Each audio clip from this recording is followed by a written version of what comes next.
Bueno, ya es hora entonces. Bueno, bienvenidos todos los que están conectados.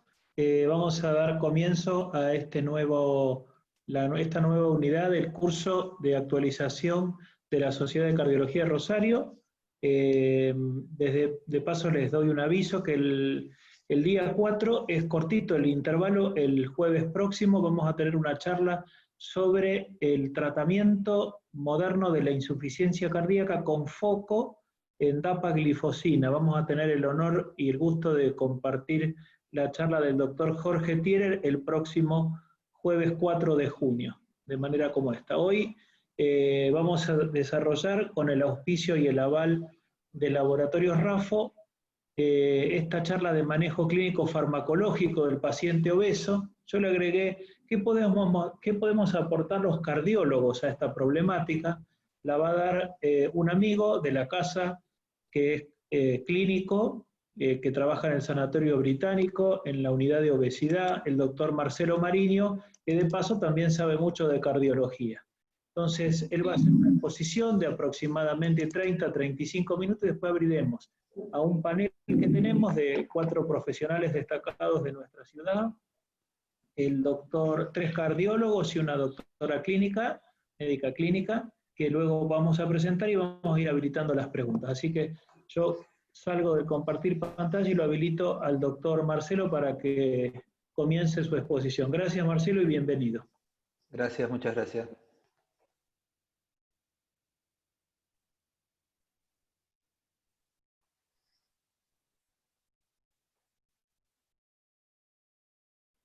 Segundito.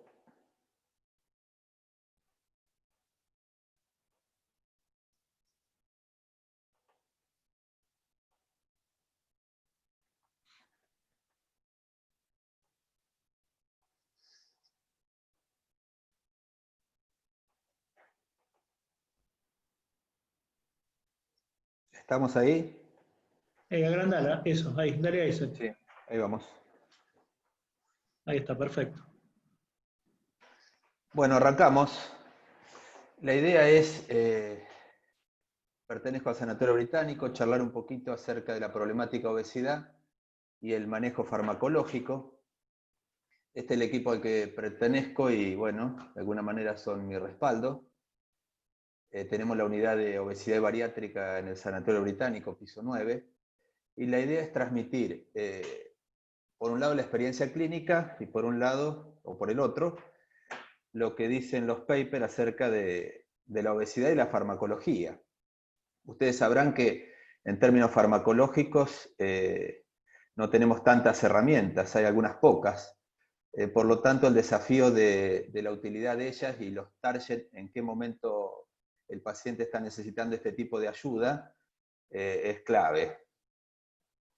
En principio les daré algunas referencias acerca de cómo hacer el diagnóstico, porque uno tiene la sensación de que con la balanza es suficiente, y les voy a dar algunas ideas para que ampliemos la mirada. Recuerden que el índice de masa corporal, que es el peso sobre altura al cuadrado, mide corpulencia, no está midiendo grasa. Por lo tanto, podemos cometer el error de, en un índice más de 30, que entramos en el mundo de obesidad, una persona con mucha musculatura, un fisicoculturista, entra en ese número y no sería un obeso. Con respecto a la composición corporal, ahora les doy precisiones, y después la distribución, que la vamos a sacar con el centímetro. Yendo de lleno al índice de masa, lo que les comentaba, el normal entre 20 y 25, o 18 y 25, entre 25 y 30 sobrepeso, más de 30 obesidad y los distintos grados, más de 40 obesidad mórbida, y ahí entramos en otro mundo, que es el mundo de la obesidad con potencial indicación quirúrgica. Es probable que ese paciente no sea el más frecuente en los consultorios de ustedes, pero entre sobrepeso y obesidad se dividen la mayoría. ¿Qué utilidad tiene el centímetro? Bueno, medirle el abdomen a las personas nos ayuda para medir riesgo cardiometabólico y nos da una idea de la obesidad visceral. Porque uno tiene la tentación de pensar que medir el centímetro, que medimos con el centímetro la obesidad subcutánea o la grasa subcutánea. Nos da una idea de, en realidad, de la grasa interna, Y los valores de riesgo son de 88 para la mujer y de 102 para el hombre. Son los valores techo eso. Esto es un corte de tomografía de tipo coronal y nos permite valorar, fíjense hacia la izquierda, un índice de masa de 34,5 y un perímetro abdominal de 113. O sea que ahí está pasadito en unos 11 centímetros. El paciente logró bajar, abajo figura el peso, unos 6 kilos, inmediatamente bajó el perímetro de grasa y en amarillo está representada la grasa interna, que comparativamente ustedes están viendo que la grasa visceral baja al compás de los kilos, y acá podemos usar una animotecnia donde los centímetros que se pasan de 102 son los kilos por bajar. Hay una equivalencia bastante cercana. Si nos sobran 10 centímetros, serán 10 kilos los que están en exceso. Otra vez para representar lo mismo, pero acá diferenciar los distintos tipos de grasa. En la imagen de la izquierda, la grasa subcutánea es una grasa que nos va a dar un impacto más vale mecánico. Esto significa que el daño va a estar en las articulaciones y en la respiración. Fundamentalmente ahí va a estar la clínica. Pero cuando nos vamos a la grasa visceral, acá es otro el cantar. Acá está el riesgo metabólico, cardiometabólico, y también el riesgo oncológico, acá es donde se empiezan a dar las enfermedades vinculadas con el cáncer. Entonces, una grasa subcutánea vinculada más con el impacto mecánico, una grasa visceral con el impacto metabólico. Esta es la tercera herramienta que, bueno, en general esta no la tenemos en los consultorios, excepto que estemos en el mundo obesidad, pero esto no inhabilita a que el médico clínico, médico general y el cardiólogo clínico, hoy ya más dedicado a lo cardiometabólico, no tenga en cuenta al problema obesidad. ¿Acá qué mide? Bueno, acá estamos midiendo el peso, por supuesto, pero ya la composición corporal. Estamos midiendo agua, masa grasa y masa libre de grasa. Yo me posiciono en el mundo cardiológico y digo, un paciente que está edematizado, si le hacemos el índice de peso-altura, lo podemos clasificar en el mundo obesidad. Pero a este paciente le va a ir mejor con diuréticos que con una dieta hipocalórica. Por lo tanto, solo transmitirle que en la composición corporal se agrega un parámetro de vital importancia a la hora de valorar obesidad y no generar confusiones. Fíjense aquí, en la composición corporal, tenemos en rojo todos los obesos y por debajo los que son sensibles o resistentes a la insulina. En amarillo sobrepeso y en verde tenemos los de peso normal. En todos los casos pueden ser sensibles o resistentes a la insulina. ¿Qué significa? Nosotros nos encontramos en el consultorio con un paciente obeso de 150 kilos y es metabólicamente correcto. Y nos encontramos con una persona con peso normal en verde, pero es resistente a la insulina. O sea, lo que les estoy diciendo que el peso medido con la balanza se queda corto porque no nos mide el impacto metabólico. En este caso, la sensibilidad a la insulina. Otro ejemplo más de clasificación de pacientes donde el peso y el índice de masa solo se queda corto. Y fíjense el primer ejemplo aquí, el metabólicamente sano y con índice de masa normal, este tiene todos los parámetros saludables y es el clasificado como de bajo riesgo cardiovascular. Es decir, tiene buena masa muscular, tiene buena sensibilidad a la insulina, tiene una glucosa en sangre normal. El que está al ladito, el vecino, por índice de masa es obeso, pero es metabólicamente correcto. Recuerden que el músculo más importante del organismo es el glúteo.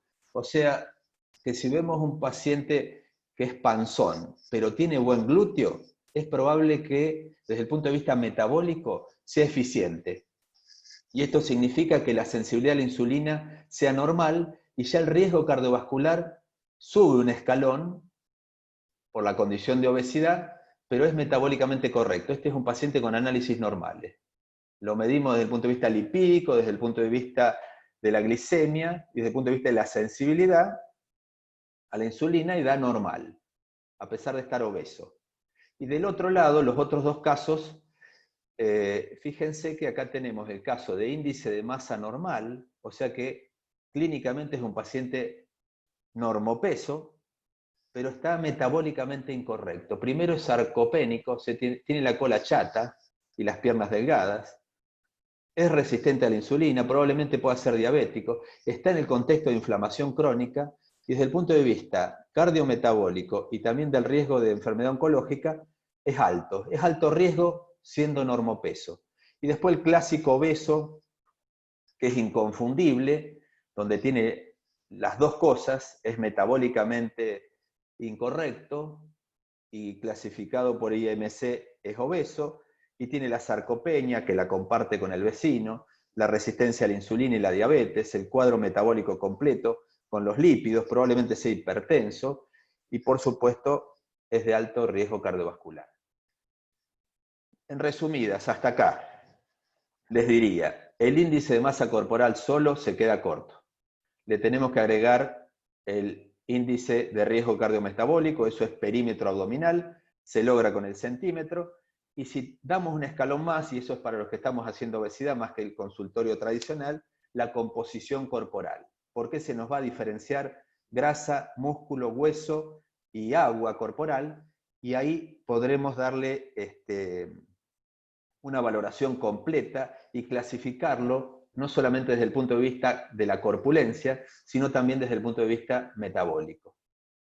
Fíjense que el índice de masa corporal, a medida que aumentamos de la escala del 30 en adelante, fíjense cómo se acorta la expectativa de vida. Por lo tanto, estamos hablando de un índice duro que es mortalidad. Cada 5 puntos de índice de masa corporal por encima de 30 se acorta de 2 a 4 años la expectativa de vida. Pero si estamos por encima de 40, entre 8 y 10 años. Nosotros vemos pacientes por encima de 50 y por encima de 60 también, que tienen acortado 1/3 la expectativa de vida por el hecho de ser obesos. Y uno se pregunta, ¿y de qué se mueren estos pacientes? Y se mueren del corazón, gente. La enfermedad coronaria y las enfermedades vinculadas a las cardiopatías es la causa número 1, y fíjense que el riesgo comienza en 30. Se insinúa en 25, o sea, en sobrepeso, pero se manifiesta claramente en 30 junto con diabetes y enfermedad renal y los tumores que acompañan también, pero la enfermedad cardiovascular es dominante. Cuando vamos a la epidemiología, esto es la encuesta nacional de factores de riesgo, esto es argentino, que siempre estamos cortos con encuestas, acá tenemos. Fíjense la incidencia entre sobrepeso y obesidad desde 2005 hasta 2018. Hay un aumento claro en sobrepeso, pero mucho más claro en obesidad. Porque si uno se maneja por los números entre 34 y 36 o 37, en sobrepeso hay como un equilibrio, pero en obesidad pasamos de 15 a 25. ¿Qué significa? Significa que si no intervenimos, la obesidad es una enfermedad progresiva, va aumentando. Y la segunda conclusión que sacamos con esta lógica epidemiológica nuestra, argentina, fíjense que pasa en hipertensión. En hipertensión hay equilibrio entre 2005 y 2018. Estamos en 34-35. ¿Qué pasa en colesterol? Hay equilibrio, porque ahí tenemos muchas herramientas de actuación. En esos espacios nos sentimos cómodos en la parte de intervención terapéutica. Pero fíjense qué pasa en diabetes. Pasamos de 8 a casi 13, y la razón es que diabetes crece al compás de obesidad. Segundo concepto importante, cuando intervenimos en obesidad, intervenimos en diabetes, y no tenemos que decir todo lo que pasa cuando diabetes está instalada desde el punto de vista cardiometabólico. En relación a cómo estamos posicionados Argentina en Sudamérica, fíjense, en este costadito, en esto somos número 1. Están cerquita los otros candidatos, figura Chile, Uruguay, Venezuela, pero Argentina está número 1.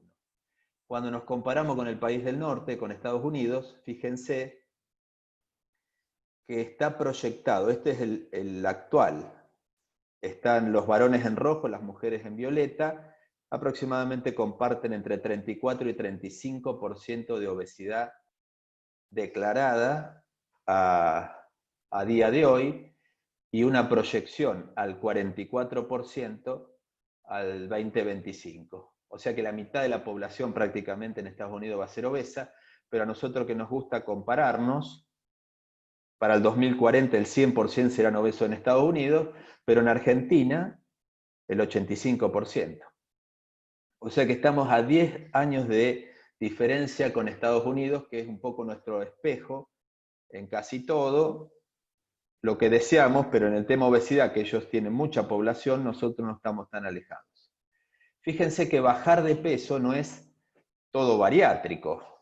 Estamos hablando que bajando el 5 al 10% de peso, el impacto es prácticamente en todos los factores de riesgo cardiovascular, entendido por lípidos, presión, apnea obstructiva del sueño, resistencia a la insulina, diabetes, etc.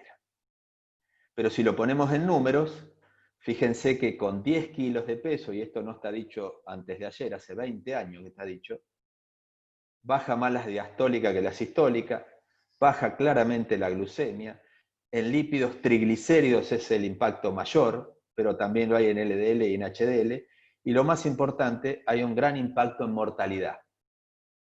Si ustedes analizan todos esos pacientes borderline en tema glucemia, entre 110 y 120, en tema presión arterial, los famosos 14-9, y en tema de lípidos, entre 220 para colesterol total y 200 para triglicéridos, lo resolverían ya no con un fármaco específico, sino apuntándole directamente a bajar de peso. Ahí tenemos un universo de pacientes interminables, pero el médico se ha sentido más cómodo trabajando en la consecuencia que trabajando en la causa madre. Evidentemente, en un consultorio clínico, de clínica general y de medicina interna, de cada 10 pacientes que nos tocan la puerta, 5 son obesos, pero en un consultorio de cardiología de cada 10 pacientes, 6 son obesos, y en un consultorio endocrinológico de cada 10, 8 son obesos. A pesar de tener un volumen importante, pareciera ser que es una problemática poco visualizada. Simplificando el mensaje, creo que nos sentimos más cómodos trabajando en la consecuencia que en la causa misma. Fíjense que atraviesa prácticamente a todas las especialidades y tenemos para los reumatólogos, traumatólogos, neumonólogos, dermatólogos, digestivo, endocrino, cardiovascular, oncólogos. Nosotros recibimos derivación de oncología con cáncer de mama, donde claramente está demostrado que si baja de peso evita el riesgo de una reincidencia en la mama enferma y en la contralateral. También recibimos de traumatología de columna, pacientes con hernia de disco, recurrencias de ciatalgia que para ser intervenidos necesitan bajar de peso, y así sucesivamente. O sea que la bajada de peso se impone y está atravesando a todas las especialidades. O sea que no nos podemos hacer ya más los distraídos en este tema. Sabemos que es un problema complejo y me voy a meter un poquito rápidamente en el mundo del manejo del control del apetito. ¿De dónde viene? A la izquierda tenemos el hipotálamo, el gran regulador del apetito y del hambre. Recuerden que el hambre es una necesidad biológica, por lo tanto, a diferencia de las adicciones como alcohol y tabaco, los alimentos no los podemos poner en cero. Y lo que necesitaríamos es una regulación. Lo que le pasa al obeso es que tiene un problema en la regulación en este sentido. Y en la contrapartida está el otro sistema que se llama sistema mesolímbico, que regula todo lo hedónico. Acá donde se confunden apetito y ansiedad, y cuando uno le pregunta a los pacientes, claramente ellos tienen una confusión y muchas veces saben que no están comiendo por apetito, sino por ansiedad. Ahora les voy a explicar cuál es la razón. Entonces, el sistema del hipotálamo, con el hambre, necesidad biológica, el sistema mesolímbico, que es el de la recompensa, el de la gratificación, el del placer, el de lo hedónico. Bueno, fíjese que el hipotálamo recibe información, acá por la izquierda, tejido adiposo, del estómago, del páncreas y del tubo digestivo, especialmente del intestino, y del ilion terminal en particular. Estas señales pueden ser en línea de puntos rojas, son los inhibidores, los que hacen frenar el apetito, y la grelina, que es la vedette descubierta en el estómago, fundamentalmente en el fondo gástrico, es la que se encarga, es la orexígena, o sea que es la que se encarga de estimular el apetito. Estas señales son integradas en el hipotálamo, justamente en el centro del hambre, y los dos debates son consumo de alimentos o consumo de energías. Ahí está la homeostasis. Ya vamos a ver más adelante cómo se encarga el organismo de cada vez que disminuimos de peso, contrarregulan las hormonas que lo estimulan y viceversa. ¿Qué le pasaría al obeso? Pareciera ser que tendría una resistencia a la leptina, que en vez de inhibir el apetito, queda estimulado en forma sostenida. O sea que ya no solamente tendremos una resistencia a la insulina, sino que tendremos una resistencia a la leptina. Acá en el GLP-1, que es un inhibidor del apetito, tenemos un target farmacológico. En este caso el liraglutide es el representante como análogo del GLP-1, que se le parece al GLP-1 humano. En insulina tenemos la famosa metformina, que es utilizada mucho en obesidad. Con respecto a grelina y a leptina, acá están los dos focos de investigación principal para el uso de fármacos que hasta ahora no hemos tenido grandes respuestas, pero son dos targets en este momento en investigación. Con respecto al sistema de recompensa, solo decir que acá es donde el cerebro nos invita a comer grasas y azúcar. Porque acá es donde aparece el me voy a dar un gustito. Pero ¿cuál es la problemática? Que el sistema de recompensa anula al sistema del hambre. ¿Qué significa? Ustedes se darán cuenta que terminamos de comer, plato principal y entrada, y siempre hay un lugarcito más para el postre, que sería la recompensa, y aun cuando nos hemos sentido llenos, o sea que el hambre ya está frenado, entra ese gustito del dulcito, del postre, que en realidad lo anula al del hambre y siempre encontramos el lugar. Ya no es un fenómeno mecánico de espacio, sino que es un fenómeno neuroquímico. Esto que sería la regulación del set point, esto es un marco teórico, donde, ¿qué es lo que sucede? Siempre le debemos preguntar a nuestros pacientes cuál fue su peso máximo, porque pareciera ser que el organismo va a arbitrar mecanismos para volver a ese lugar. Es una de las razones por la cual en temas de bariátrica hay reganancia de peso. Un paciente que bajó 50 kilos con cirugía bariátrica, al cabo de 2 años y más, comienza un proceso de reganancia de peso donde el organismo pone señales metabólicas que ante la pérdida de peso, acá por la izquierda, dispone de todos los mecanismos neuroquímicos para el consumo de alimentos y tenemos un estómago que está reducido al 10 o al 20% de lo normal. O sea que ya no es un problema de recepción de alimentos, sino que hay una química que nos invita a reganar. En el otro costado, ante la ganancia de peso, aumenta la energía y disminuyen las señales de hambre de consumo de energía. O sea que hay una balanza homeostática que actúa en automático por fuera de los actos conscientes. Con respecto a las calorías, la teoría mecanicista, ¿en qué sentido digo yo que se empieza a caer? Que uno dice, si como menos, si gasto más, la consecuencia obligada tiene que ser pérdida de peso, no en el largo plazo. O sea que el mecanismo calórico de descenso de peso es una gran herramienta, pero las dietas hipocalóricas hoy, no diría han fracasado, siguen siendo una herramienta, pero no es la única. Porque es una herramienta en el corto plazo, en ese primer trimestre de oro, donde a todos les va bien, pero en el largo plazo es el desafío. ¿Cómo hago para mantener el largo plazo? Y acá nos muestra más de lo mismo. La pérdida de peso, primero es difícil de alcanzar, pero no imposible. Pero sí que es difícil de mantener. Fíjense, las personas con índice de masa corporal de 30 recuperan el 50% de lo que perdieron al cabo de un año. Pero si el índice de masa corporal es mórbido, más de 40, la recuperación es del 90%. Por lo tanto, lo que estoy diciendo es que este homeostato nos va a intentar hacer fracasar todos los logros y por eso el mundo obesidad se ha sentido muy frustrado. Acá solamente para decir que con dieta sola el impacto es medido al cabo de un año. Logro casi 10 kilos con dieta sola y la mitad lo pierdo antes de cerrar el primer año. Si soy más 30, pero si soy más 40 voy a perder el 90, o sea, casi todo. Por eso que el mundo bariátrico, que son los más 40, tienen indicación ahí porque el 90% está rebotado al año.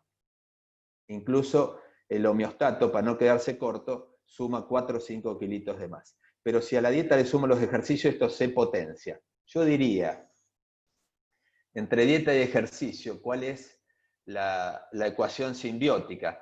Y que la dieta, o el plan nutricional, para decirlo mejor, es el que logra la bajante de kilos, pero el que sella, para que no reboten, es la actividad física. Por eso es complementaria y es estrictamente necesaria. Uno solito se queda corto.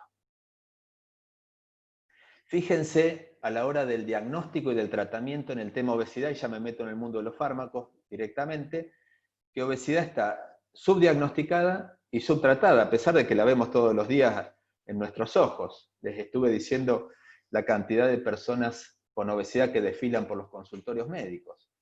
En diabetes, por ejemplo, que tenemos un diagnóstico bioquímico en la mano, no tenemos duda en la intervención y el 86% de los diabéticos está tomando un fármaco para bajar la glicemia.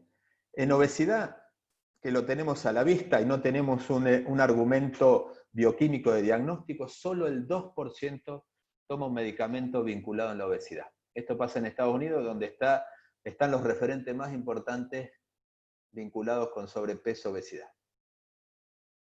Nos metemos en el mundo farmacológico.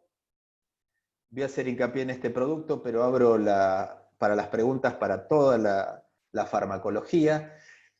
Bueno, Naltreva tiene una combinación de naltrexona y bupropión, dos drogas viejas, tienen muchos años en el mercado, lo nuevo es la combinación. Uno es un antagonista opioide, naltrexona, otro es un inhibidor de la recaptación de dopamina y noradrenalina, o sea, acción central para los dos. Naltrexona se usó para adicción de alcohol, bupropión para adicción tabáquica, uno también para dependencia de opiáceos y el otro para depresión mayor porque es un antidepresivo. ¿Cuál es el mecanismo de acción? Bueno, en principio estimula al sistema PON, que está en las neuronas del núcleo arcuato, en el hipotálamo. Este sistema PON es un sistema proteico que tiene la particularidad de inhibir el apetito una vez que es estimulado. Por lo tanto, al estimular el sistema PON con el mecanismo bupropión, que es inhibir la recaptación de noradrenalina y dopamina, al aumentar estos dos neurotransmisores, estimulan PON, inhiben el apetito, inhiben también el catabolismo. Por lo tanto, este paciente va a comer menos.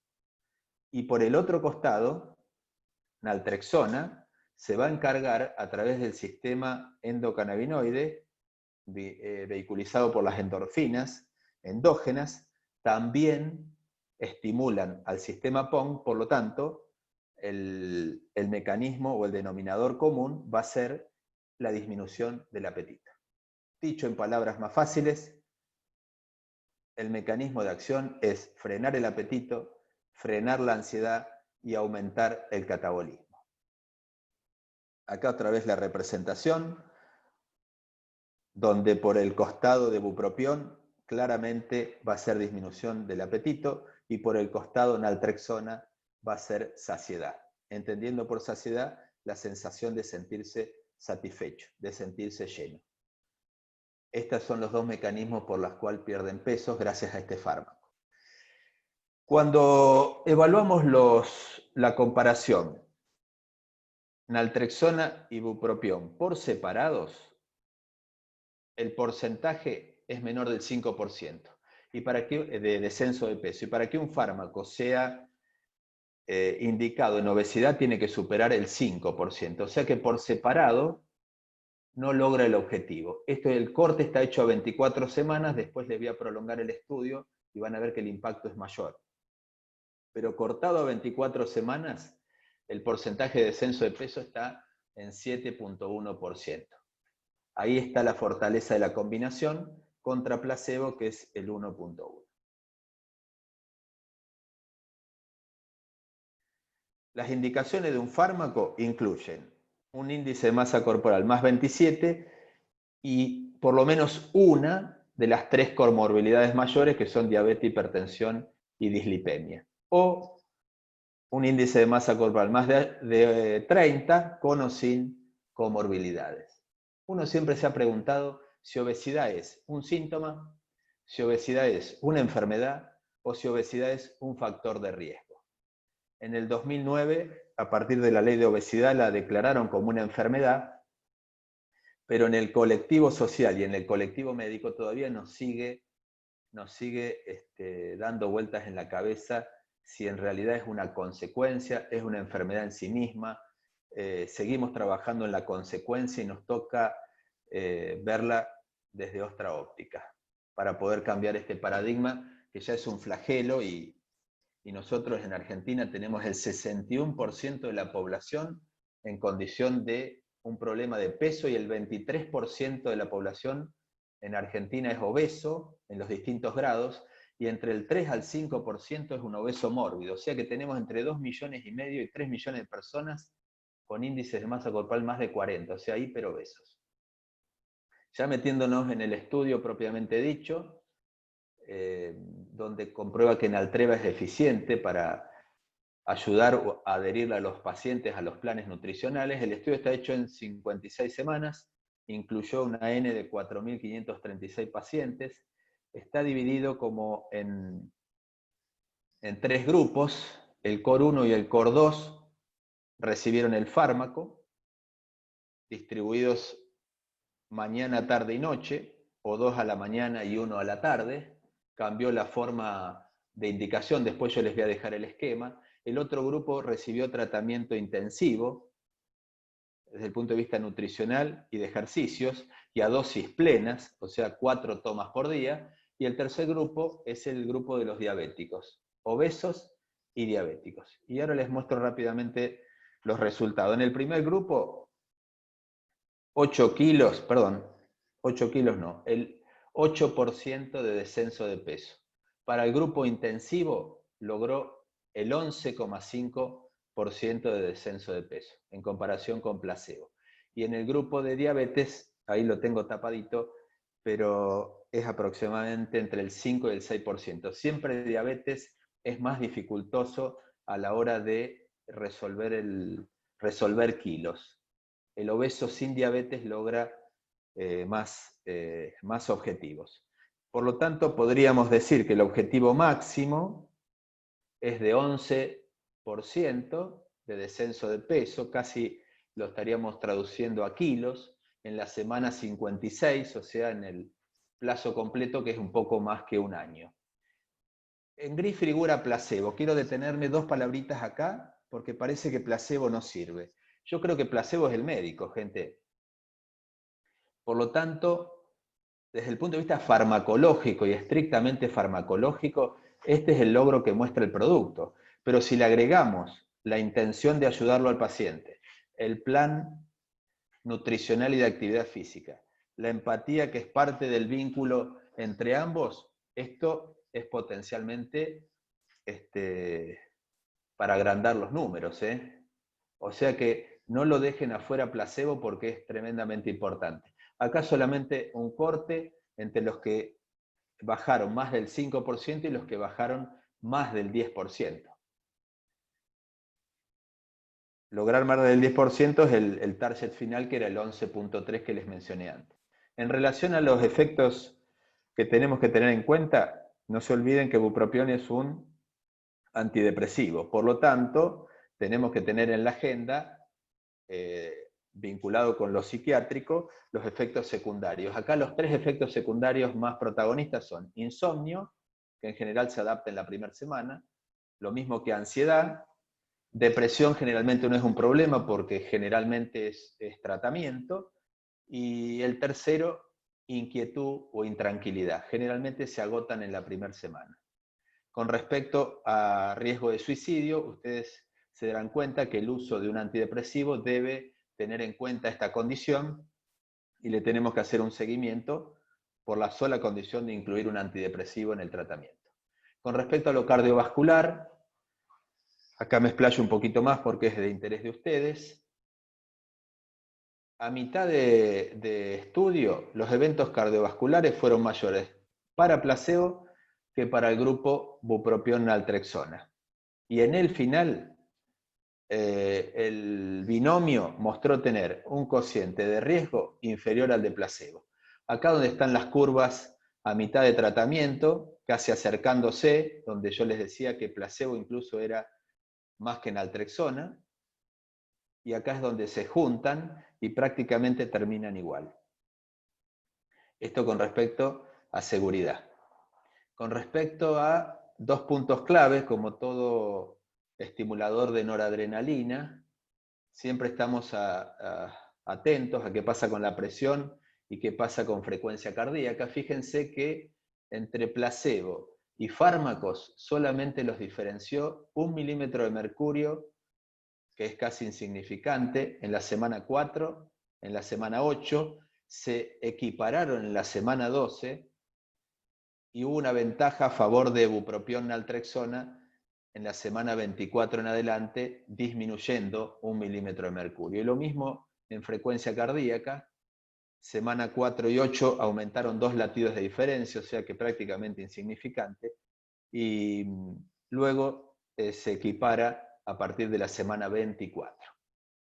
O sea que en estos dos puntos yo les diría, hipertensión controlada, no habría problema de indicar este fármaco. En pacientes con cardiopatía isquémica está la indicación también, y en pacientes arrítmicos también está la indicación. Hago esta diferencia porque los que son simpático-miméticos centrales tienen como talón de Aquiles la cardiopatía isquémica, la enfermedad rítmica, no así la hipertensión controlada que, como ustedes saben, cada 10 kilos de peso hay un descenso de 10 milímetros de mercurio de la presión arterial. O sea que a medida que va bajando de peso, creo que ahí está el equilibrio, no porque tenga un efecto antihipertensivo per se. Con respecto a las interacciones, yo acá les voy a destacar, está claro que el que está en tratamiento opioide no puede recibir un antagonista, o sea, todos los que están en tratamiento con opioides débiles o opioides fuertes no tienen indicación de naltreva. Los productos metabolizados con el citocromo, les destaco los más importantes. Los IRS, si un paciente está medicado con alguno de los IRS, situación que es común, hay que empezar a discontinuar e incorporar, o sea, se va haciendo un switch. Nosotros ya tenemos la habitualidad en el centro de obesidad. Vale para risperidona, la misma condición. Y fíjense en betabloqueantes, que es muy importante para ustedes. El caballito de batalla fue metoprolol, donde lo que nos dice es que no podemos llegar a la dosis plena, porque se potencia el efecto por aumentar la concentración plasmática de bupropión. El único que está excluido sería el atenolol, que no tiene ningún efecto, pero todos los betabloqueantes todos los pacientes medicados con betabloqueantes que deban recibir naltrexona no está contraindicado, pero aquí abajo figura no exceder la dosis más que 2 veces al día. Por lo tanto, ahí tenemos una situación para censar. Si tiene cáncer de mama y está en tratamiento con tamoxifeno, la misma condición, porque puede afectar la eficacia de tamoxifeno. Yo no elegiría directamente esta fórmula en este tipo de pacientes. Y acá abajo, ustedes tienen muchos pacientes antiagregados, así que clopidogrel, el mismo mensaje que para beta bloqueantes, no está contraindicado el uso, solo que queda a mitad de dosis. En vez de usar 4 comprimidos al día, son 2 comprimidos por día. En relación a ritonavir, ustedes saben que los antirretrovirales casi todos tienen la la contra de generar obesidad secundaria. Acá habría una contraindicación porque hay una interacción donde el antirretroviral le disminuye el efecto bupropión, parecería ser un contrasentido tener que darlo porque no lo va a recibir como una ayuda. Las contraindicaciones formales: la hipertensión no controlada, ser un convulsivo o epiléptico, tener bulimia o anorexia, uso de opioides o uso de bupropión por otras razones, la falla de órganos, renal o hepática, embarazo y lactancia, y acá un apartado especial: cualquier paciente que está medicado con naltreva tiene que tener a sabiendas que si vas a recibir una cirugía o va a ser necesario una cirugía bariátrica o una cirugía de cualquier origen, tiene que ir discontinuando el fármaco y quedar limpio de medicación entre 7 y 10 días antes de llegar a la intervención, porque ustedes saben que, por ejemplo, ramifentanilo se usa al igual que morfina y otros opioides en los actos quirúrgicos o postquirúrgicos. De los efectos adversos, los más protagonistas son boca seca, mareos, constipación y náuseas, que se autolimitan más del 90% en la primera semana y solamente tuvieron un 5% más de incidencia que placebo. Cefalea es otro que tiene un poquito más de frecuencia, insisto, en la primera semana generalmente se autolimitan y el paciente se adapta, pocas veces es razón de suspender o de suspensión de tratamiento. Fíjense que por náuseas suspendió el 6%, por cefalea el 2%, mareos y vómitos el 1%. Con respecto a la glucemia, porque yo les dije, pacientes con diabetes y obesidad reducen de peso y reducen la hemoglobina glicosilada de manera significativa. Para que un fármaco se considere como que tiene impacto en diabetes, aproximadamente el cálculo está en un % de glicosilada en adelante. Por lo tanto, no está indicado como fármaco antidiabético. Pero está claro que es un adyuvante y la condición la logra por el descenso de peso, no por su efecto antidiabético. La presentación para este producto es de 60 y 120 comprimidos. La manera de formularlo es cada 7 días se va haciendo la adaptación, o sea que en la primera semana la recomendación es 1 a la mañana, en la segunda semana a la mañana y a la tarde, acá la recomendación es antes del desayuno, antes de la merienda, tercera semana 2 juntos a la mañana y 1 a la tarde, y la cuarta semana de adaptación 2 y 2. Nosotros de manera práctica, ¿qué es lo que estamos haciendo? En obesidad grado 1 y en sobrepeso es probable que no tengamos que progresar más allá que la segunda semana. En este nivel farmacológico el paciente logra los objetivos. Y si tenemos un paciente mórbido, más de 40, muchos de ellos necesitan la dosis completa y ahí completamos el esquema de 2 y 2. Pero lo vamos censando, es un paciente que está muy cercano nuestro, así que cada paciente es un mundo aparte. Tenemos pacientes que responden a uno solo y son obesidad mórbida, así que cada paciente se evalúa de manera individual.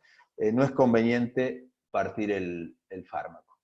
Yendo directamente a la gestión del paciente obeso y ya después dedicarnos a las preguntas, este encuentro con el obeso es un encuentro entre dos expertos. Muchas veces el paciente sabe más de lo nutricional que nosotros y tiene claro que el problema no es qué tiene que comer y qué dejar de comer, sino que tiene un claro impedimento, o sea, un no puedo que lo atraviesa, y tal vez la habilitación a poder sea la introducción de un fármaco. Ahí lo tenemos que censar, todo se comienza a partir del vínculo empático y de entender lo que le pasa al paciente obeso. Para eso nos tendríamos que poner un poco en sus zapatos, resolver el dilema entre las expectativas del paciente que quiere bajar 20 o 30 kilos y la propuesta terapéutica y lo posible. Sabemos que bajar de peso no es una tarea fácil. También deberíamos censarlo si necesita bajar de peso o si quiere bajar de peso.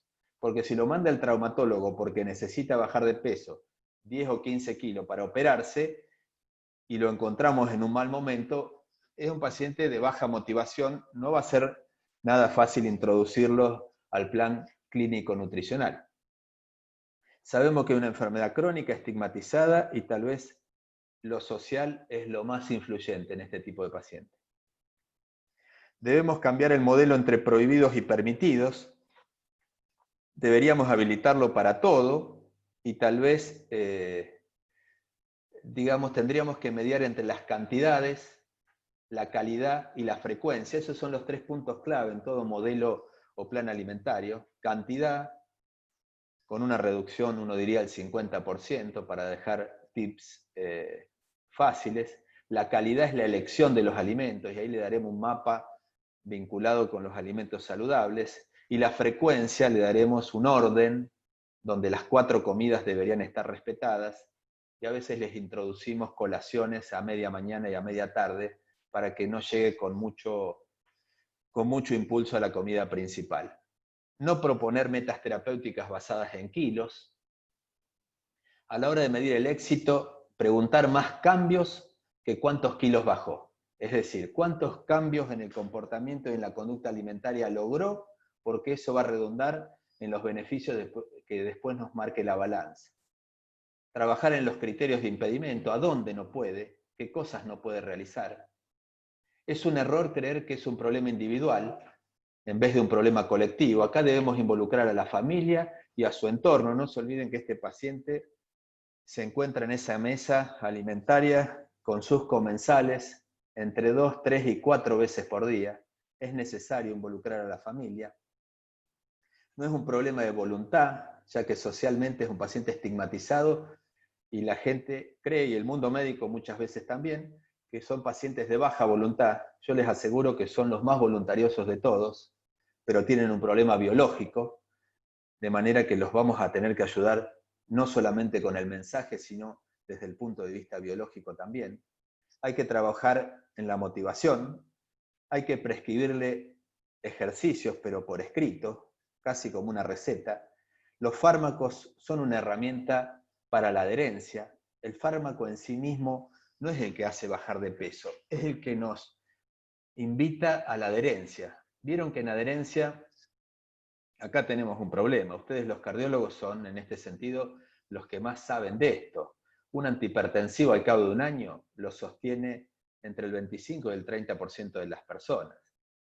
Creo que la adherencia la trabaja el médico en el vínculo, y acá esto es tremendamente importante, y lo intenté introducir cuando les dije placebo.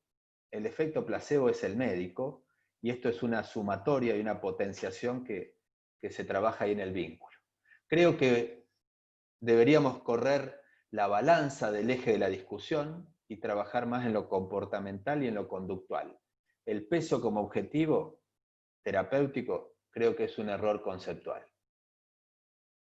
Finalmente, creo que le debemos extender una mano al paciente obeso porque claramente la necesita, y dejar de acusarlo con el dedo. Muchas gracias por su atención. Me abro a las preguntas, que hay muchas.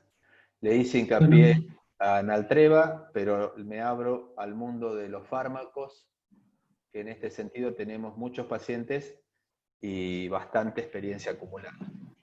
Bueno, muchas gracias, Marcelo. ¿Podés sacar el compartir pantalla si nos ven las caritas? Perdón. A ver. Bueno, tenemos un panel de 4 profesionales distinguidos de nuestra ciudad. Vamos a darle primero lugar a las damas. Tenemos a la doctora Sabrina Juliá y la doctora Mercedes Cruzet, que son cardióloga y clínica respectivamente. Después voy a ir intercalando algunas de las preguntas que emitió el público, ya sea a través de Q&A, que es Question and Answer, o del chat. Entonces, si te parece, Marcelo, comenzamos con una pregunta de la doctora Sabrina. Sabrina, Sí. habilita tu micrófono y podés hacerla si querés.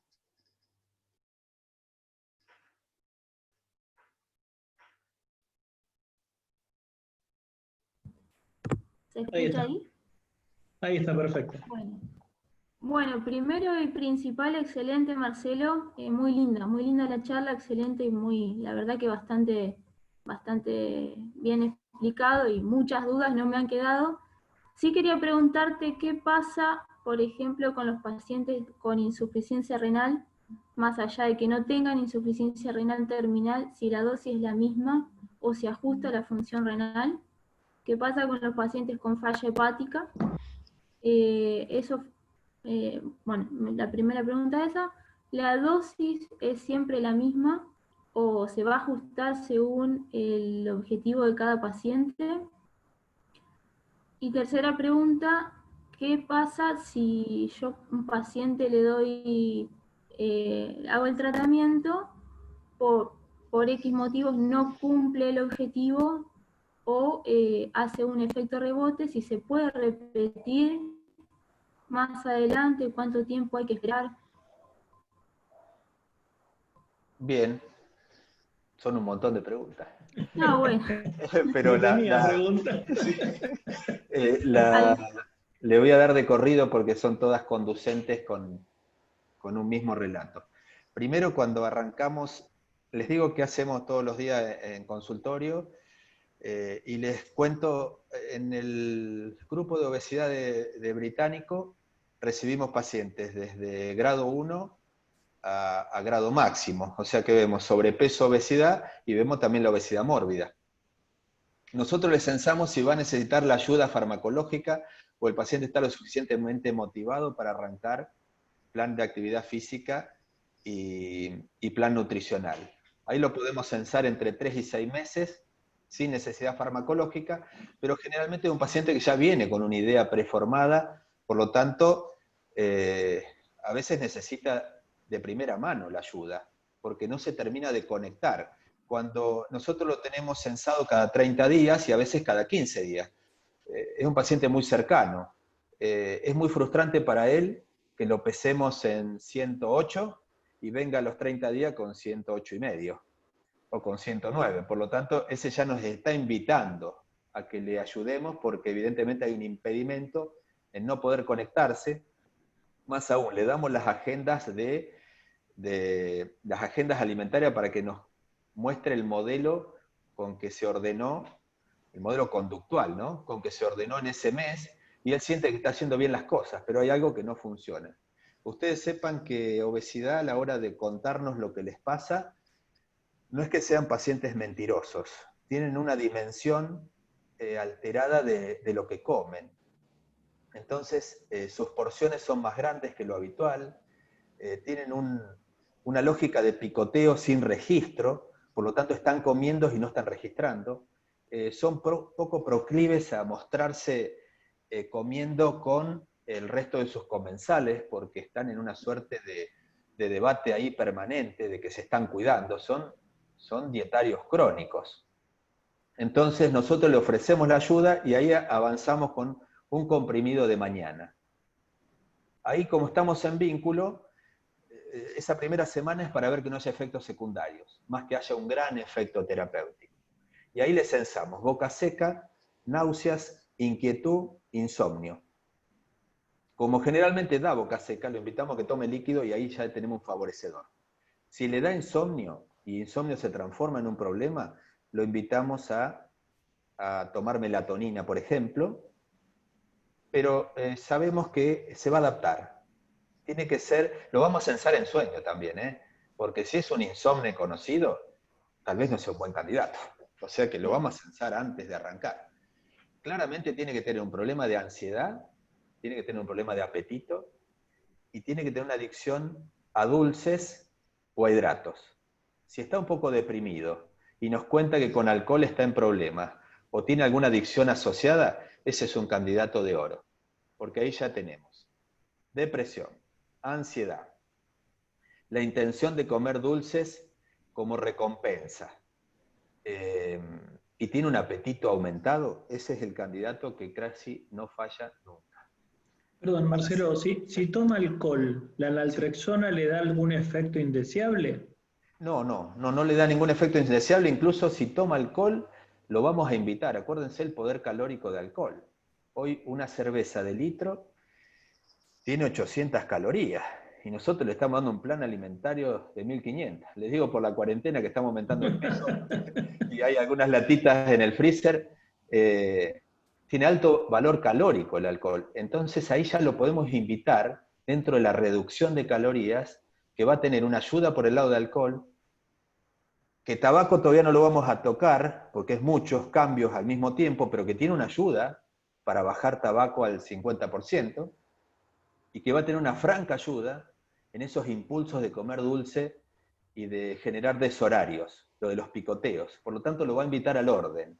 Segunda semana agregamos merienda. ¿Por qué merienda y no cena? Porque tiene ese efecto potencial en insomnio, entonces que no sea tan cercano a la cena porque está muy cerca de la hora de sueño. Entonces ahí se lo indicamos a merienda. Ahí ya el paciente nos ve. Segunda, tercera semana nos ve. En general, o hizo un contacto telefónico, hizo un contacto de correo, y ahí vemos si tiene que pasar a la tercera dosis y a la cuarta dosis. Si era renal o era hepático, se queda ahí, al 50%. Bien. En casi todos los casos.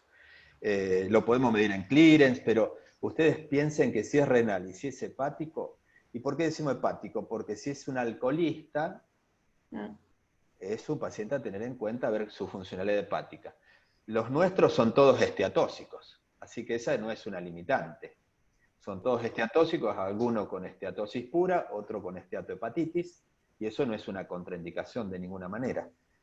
Yo creo que ahí ustedes la mirada, en su condición de cardiólogos, la ubican en betabloqueantes, que se van a quedar a mitad de dosis prácticamente en todos los casos, excepto atenolol, y en clopidogrel, que es un antiagregante que ustedes usan de rutina, protector de Sten y no protector de Sten. Ahí van a tener que darse al 50%.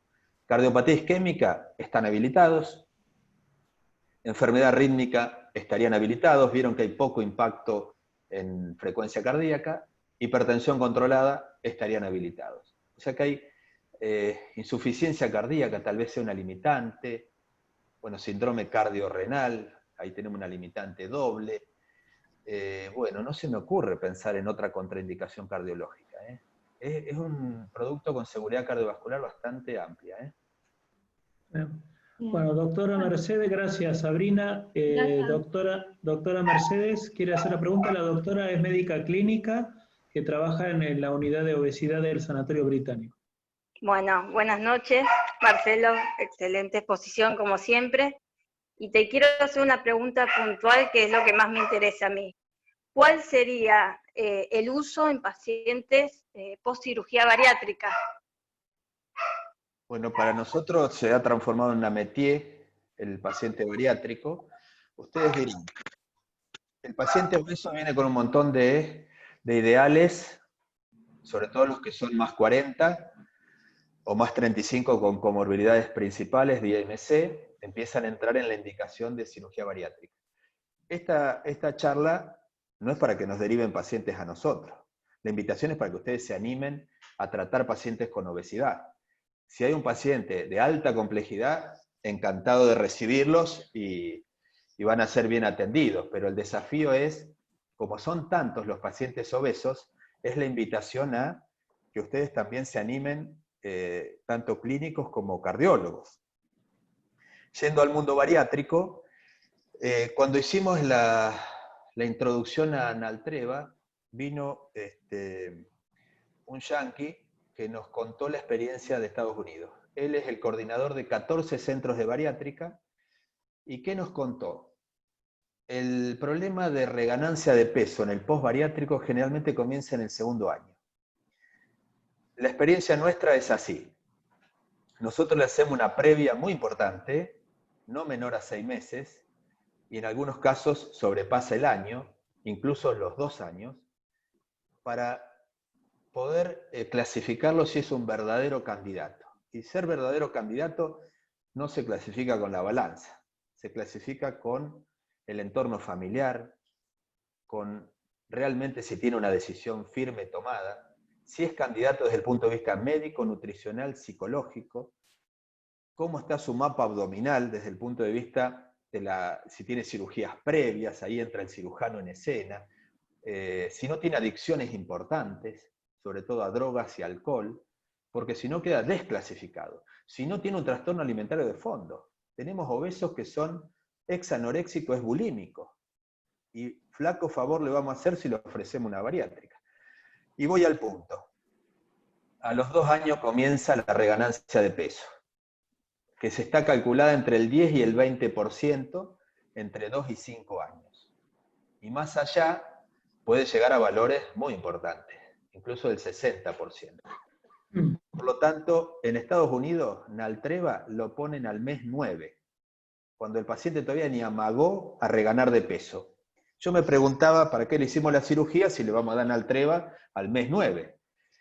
Y la respuesta es que cuando bajamos de peso, bajamos tamaño, o sea, bajamos hipertrofia del adipocito. Y cuando subimos de peso, hacemos hiperplasia, aumentamos tamaño y aumentamos número. Dicho en cuestiones prácticas, si un paciente está estoqueado con 1000 adipocitos y aumenta 10 kilos de peso, tendrá 1500. Si los baja, solamente habrá bajado el tamaño, pero se queda con los 1500. Si vuelve a hacer el serruchito para arriba, incorporará 2000 adipocitos, y si baja de peso solamente estará bajando tamaño, y así sucesivamente. Por eso este serruchito famoso que está en los pacientes obesos es tremendamente nocivo, porque con cada bajada y cada subida aumenta el número de adipocitos, y una vez que hizo un descenso fuerte, con cirugía bariátrica, hay que ponerle un reforzador precoz que lo sostenga antes de que empiece a hacer la variante de subir de peso. Entonces el mensaje sería que no es el nuestro, porque acá estamos haciendo otra cosa. Nosotros esperamos hasta el 2.º año. Y le decimos a los pacientes, 1 o 2 kilos para arriba y para abajo está dentro de lo normal. Y lo asumimos así porque lo vemos. Pero cuando vemos que se empieza a disparar de kilos, tenemos que lograr una intervención, porque el paciente ahí se le aparecen todos los fantasmas. Bueno, una pregunta que cruzo, que son 2 preguntas del público, después vamos a los otros 2 panelistas, es, uno pregunta cómo asociar Naltreva en un paciente en tratamiento con sertralina, y la otra pregunta es si tiene alguna interacción con amitriptilina, que son los 2 antidepresivos de uso muy, muy frecuente. Enseguida vamos a la pregunta de Pablo y Leandro. Bueno, con tricíclicos ahí no sería conveniente, hay que discontinuar el tricíclico a 0 e incorporar Naltreva. Con respecto a sertralina, no habría tanto problema de que estén superpuestos. Yo diría, reduzco al 50% la dosis de sertralina, introduzco Naltreva. Pueden estar superpuestos el tiempo que lo necesitemos, pero después ya vamos a tener el beneficio antidepresivo de bupropión. Por lo tanto, sertralina puede ir a 0 y aprovechar solamente la variante, el componente bupropión antidepresivo, y tal vez con eso sea suficiente. Pero me salgo un ratito del anorexígeno y les digo, si tienen que seleccionar, y esto es muy importante como mensaje, un antidepresivo por cualquier causa, recuerden que los 2 que son neutros para para sobrepeso o incluso son con disminución de apetito son sertralina y fluoxetina. Todo lo otro o es entre 1 y 5 kilos o más. Los de máxima, por ejemplo, mirtazapina es el más obesogénico, pero paroxetina, venlafaxina, desvenlafaxina, son todos pro obesidad. O sea que si tienen que indicar un antidepresivo, no elegiría ni un tricíclico, ni ninguno de los mencionados, excepto sertralina y fluoxetina. Pero si le voy a poner Naltreva, y tengo un IRS, lo bajo al 50%, superpongo un tiempo, que pueden ser 2 o 3 semanas, lo discontinúo y sigue con Naltreva sola. Leandro, ¿querés hacer tu pregunta? Leandro es también cardiólogo de nuestra ciudad. Adelante, Leandro. Hola, ¿qué tal? Bueno, Marcelo, felicitaciones por la charla. Te quería preguntar, vos hablaste de la baja el bajo número de pacientes tratados farmacológicamente en los pacientes obesos. ¿Cómo haríamos para aumentar este porcentaje? ¿Pensás que por la escasa derivación que hay a los centros de obesidad, salvo que sea para una cirugía bariátrica, o por la poca experiencia de los médicos de cabecera, ya sea cardiólogos clínicos, con este medicamento? Hola, Leandro, casi lo dijiste completo, pero lo primero diría, la intención de estas charlas educativas es comprometer médicos en el tratamiento, digamos que se animen. El paciente obeso da la impresión de que da miedo. Les digo, el paciente más agradecido de todos, pero no tengan ninguna duda, es el paciente que más satisfacciones les va a dar cuando tenga logros, porque lo van a estar acompañando ustedes ahí en el mes a mes, en el semana a semana. Ni hablar del paciente bariátrico, que está resolviendo una historia que lo acompañó durante muchos años. O sea, lo primero que contestaría es, tenemos que comprometer más médicos que se animen a tratar el problema obesidad más que la consecuencia. Porque cuando tratemos obesidad empezamos a bajar carga de enfermedad. O sea, baja diabetes, baja hipertensión, baja lípidos, baja hígado graso, baja apnea de sueño, bajan problemas articulares. Lo segundo, los fármacos de obesidad están tremendamente estigmatizados de la época de los anfetamínicos. Por lo tanto, y está todo ese otro mundo no convencional, que es el de los homeopáticos, que se entrelaza, los no autorizados, y entonces entre los anfetamínicos, los homeopáticos, la obesidad que no estuvo clasificada por años como una enfermedad. Por lo tanto, el colectivo social y el colectivo médico todavía cree que es un problema de voluntad. El colectivo médico en muchos aspectos, hoy cada vez más sumándose a la categoría de enfermedad y tomándola como tal. Entonces todas esas son las razones, y también lo del entrenamiento, que tampoco requiere mucha cosa. Gente, quédense tranquilos, yo les diría, en términos prácticos, porque el cardiólogo actual cardiometabólico está un poco abrumado, porque está abrumado por la diabetes, porque le incorporó, los lípidos ya los incorporó mucho antes, la patología propiamente, por supuesto, pero ahora se le está sumando el gordito. Y está medio abrumado que no le alcanzan los minutos en el aire. Yo les diría, clasificarlo si es candidato o no a recibir un fármaco, primero. En el plan de comidas o el plan nutricional, no se abrumen. Le tocamos timbre a la nutricionista y ustedes le dejan los consejos. El hiposódico, el hipocalórico, el hiperproteico, según el censado. Y que va a ser, y si es resistente, también hay un plan para insulinoresistencia, y ahí le habilitan la ayuda a la parte apetito, ansiedad, hambre. Casi todos tienen que tener un chequeo cardiológico, porque como el talón de Aquiles anda dando vuelta por lo cardiovascular, entre la presión y la frecuencia cardíaca, nosotros le tomamos un electro y una evaluación cardiológica, el cardiólogo nos lo devuelve, pero claro, si es un mórbido que lo devuelva, pero si no es mórbido que se lo quede. Sería el mensaje. Perfecto. Pablo, ahora te doy lugar a vos, Pablo. Hay 3 preguntas del público que hacen referencia a cuánto tiempo se puede prolongar el uso del Altreva al margen del costo de la medicación y de que los trials han seguido hasta 112 semanas, o sea, más de 2 años. ¿Cuál es tu recomendación al margen del logro del objetivo que vos dijiste claramente que no es el peso, sino un objetivo más integral? Bueno, ahí Diego yo te diría, viste que en clínica y en cardiología y en medicina interna decimos, llegamos a la meta, vamos a ponerle meta LDL, 100 de LDL, llegamos a la meta antihipertensiva, debajo de 135-85, llegamos a la meta de hemoglobina glicosilada, menos de 6,5. Ahí me salí del mundo de obesidad por un ratito. ¿A alguno se le ocurre sacarle el fármaco en esos casos? A ninguno. Nosotros llegamos a la meta de peso, o no, pero ya estamos pensando en sacarlo antes de ponerlo. Vieron que tenemos esa cosa. Y yo les diría, si logramos con el fármaco que es la intención. Adherirlo al paciente al plan nutricional, adherirlo al plan de comidas, que finalmente logró objetivos. Se bajó sus 5, sus 8, sus 10, los kilos que él intentaba bajar y más. Y encontró un orden alimentario, encontró un nuevo aprendizaje en cantidad y en calidad de comida. Resolvió los picoteos, empezó a discontinuar.